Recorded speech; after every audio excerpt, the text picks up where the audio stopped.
In meeting Mel Gibson, you're also meeting a man who has described himself as a citizen of the planet. Oh, God. That's a nice kind of term. Did you really use it, and what would it mean to you? Well, I guess I said that. I guess it meant that everyone if you are acquainted with two different countries, it's like someone asking you, what football team do you go for? And you must have a side.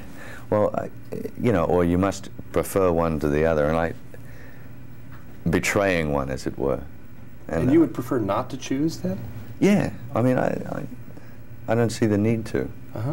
Unless it comes to a war or something, which I don't envisage, But does that also say something about Australia maybe, would lose, I think. in this day and age, maybe nations shouldn't be quite so partitioned off from one another? Yeah, I think, It's a little heavy, maybe, but makes sense. Yeah, I mean, there's no reason to feel one way or the other. I just, there's too much hostility and all that kind of stuff in the world anyway, so.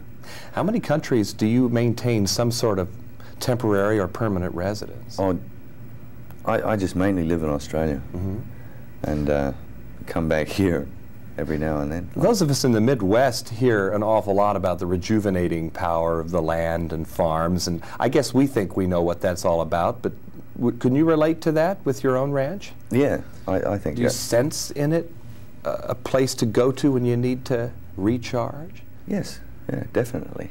I mean, there's nothing like good hard work. I mean, it keeps you healthy. There's fresh air and sunshine and all those natural things that we need as natural creatures. And it keeps your mind busy, but in a different kind of way. It's not, there's a certain cerebral thing, I mean, you have to think about things that you do, but it's not the same kind of stress. I mean, there's a lot more physical, it's all mixed up. It's a lot more hard, just physically hard work. I mean, when you're digging a ditch, I mean, you're not thinking about Einstein's theory or anything. Well, you might be, but... Has it done something in terms of your own bonds with your family, your father especially, to work the land or to build structures? What special kind of contact does that provide you with your own family? Well, it's very close. I mean, you're there all the time for them, and they can assist you. And I think if you work together and you play together, and the more you're around one another, you're going to come against some tension, but I think activity together is important. So it's naturally going to follow this.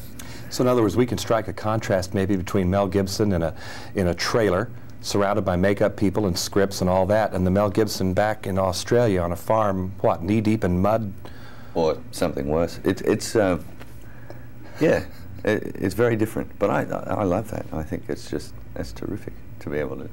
No, I'm a very lucky person to have the opportunity to sort of shift gears like that. Was there a time just after maybe Thunderdome where you did need to get back to that? Oh, definitely, yeah. I mean, we've heard stories that it was tough for you, that you had worked, what, 4 movies, I think, in that year? Yeah, that's a little too much. I mean, you can overdose on, you can be a pig with the workload and with there's a lot of demands put upon you, and I just was overworked in that one field. I needed to take off, so I did. I took off for a year, and it did me nothing but good. So. Now, while you were over there, how did you maintain contacts with Hollywood and specifically Richard Donner? Well, I met Richard years before. He was doing something. I can't remember what it was now. He was doing something, and I met him. He seemed like a nice guy. I don't know. I guess I was out of business for a year. I just said, "Oh, leave me alone." I put the "Do Not Disturb" sign up and went away. And then one day I sort of thought, "Oh, well, I'll take the sign off." Got a bit itchy, and it naturally sort of followed. So you went toward it this time. It didn't come to you knocking on your door.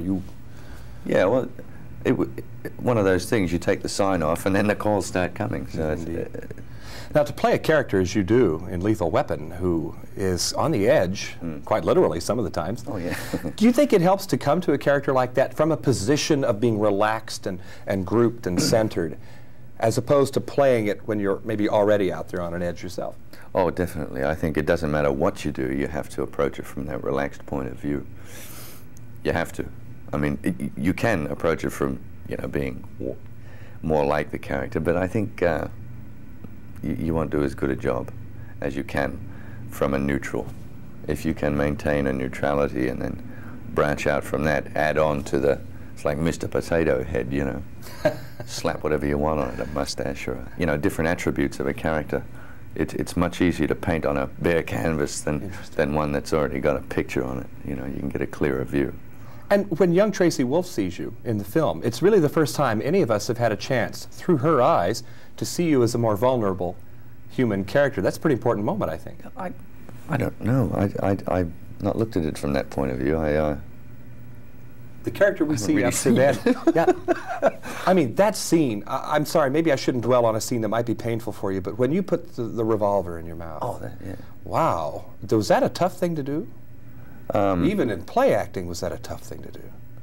It's a weird feeling to look in the, you know, you check the gun 28 times to make sure that the bullet's not live or, you know, that kind of thing.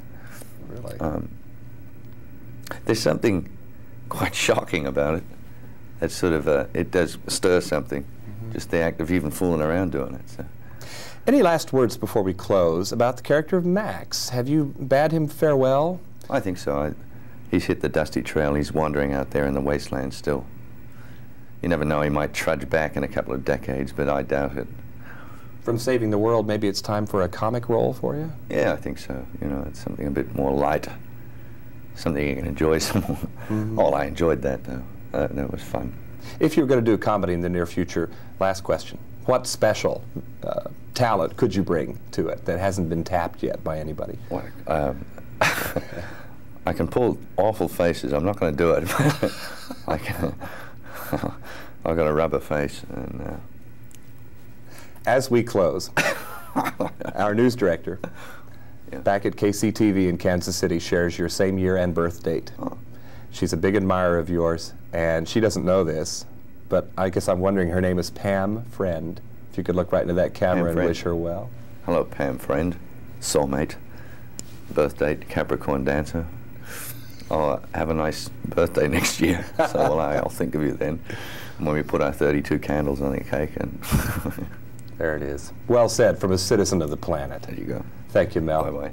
I'm with Mel Gibson, and I'm in Hollywood for KCTV5. I'm John Tibbetts.